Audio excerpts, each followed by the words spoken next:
Good evening বন্ধুরা, প্রতিদিনের জীবনযাত্রা চ্যানেলে তোমাদের সবাইকে স্বাগত জানাই।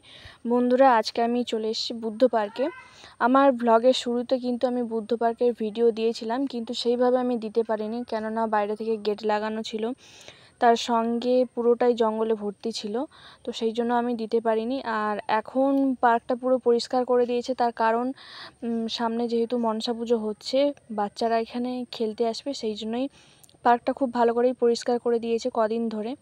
আসলে পার্কটা এরকম ছিল না, পার্কটা অনেক সুন্দর ছিল আর প্রচুর বাচ্চা এখানে আসতো।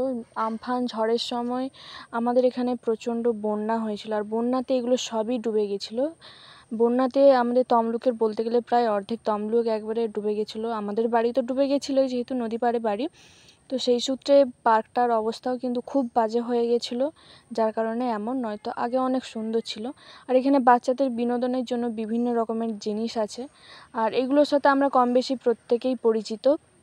আর এইদিকে একটা জায়গা আছে বসার, তো এখানে আমরা বসতাম আগে, অনেক সময় খুবই মজা হতো, গোল গোল ঘুরতাম।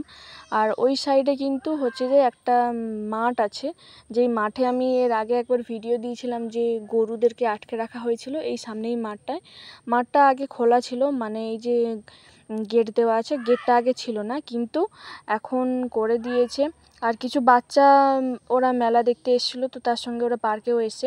আর এই যে সামনে হচ্ছে যে বাচ্চাদের চড়ার জন্য ছোট্ট ট্রেন গাড়ি ছিল, এটা ইলেকট্রিকের মাধ্যমে চলতো, তো 10 টাকা দিয়ে বাচ্চারা কিছু মানে 2-3 রাউন্ড ঘুরতে পারতো, বেশ ভালোই মজা হতো।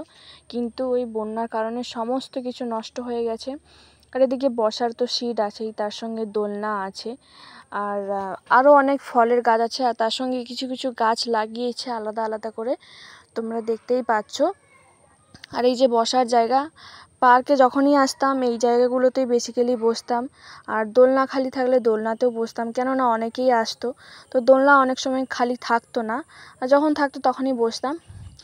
আর সামনের দিকে এগিয়ে যাব, সামনের দিকে এই যে একটা বাড়ির মতো জায়গা দেখছো, এটা কিন্তু আদৌ বাড়ি নয়, এটা হচ্ছে যে অনেকে আমি পাখিগুলোর নাম জানি না, কিন্তু ছোট ছোট টিয়া পাখির মতন বিভিন্ন রঙিন পাখি হয়, তো ওই পাখিগুলো এখানে চাষ করা হতো, আর খুব ভালো দেখাতো, কিন্তু ওই সমস্ত কিছু ওই বন্যার কারণে নষ্ট হয়ে গেছে, তাই এখানে কিচ্ছু নেই।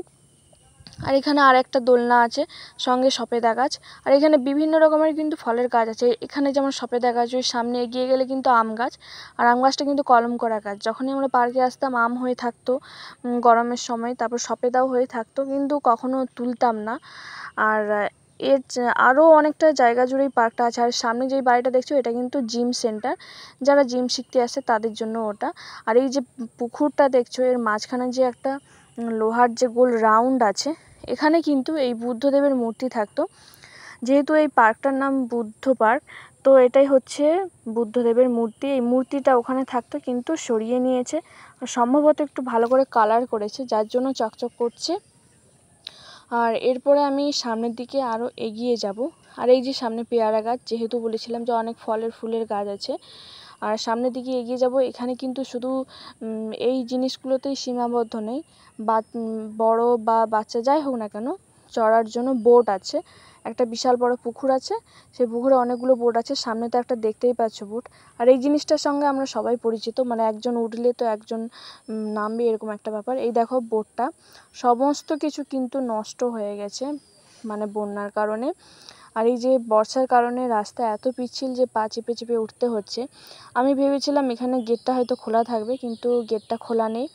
আর কিছু বাচ্চা হয়তো কোনো কারণে ভেতরে ঢুকে গেছিলো, যার কারণে পুকুরে ওরা হাত পা ধুচ্ছে। আর এই যে সিঁড়িটা আছে, এই সিঁড়ির সামনেই কিন্তু বোটগুলো আটকানো থাকতো, কেউ যদি চড়তো তো ওখান থেকেই উঠে চড়তো। আর প্রায় 10 টাকা কি 15 টাকা নিত বোটে চড়ে, পুরো পুকুরটা ঘুরে আসতে পারতো, এরকম একটা ব্যাপার।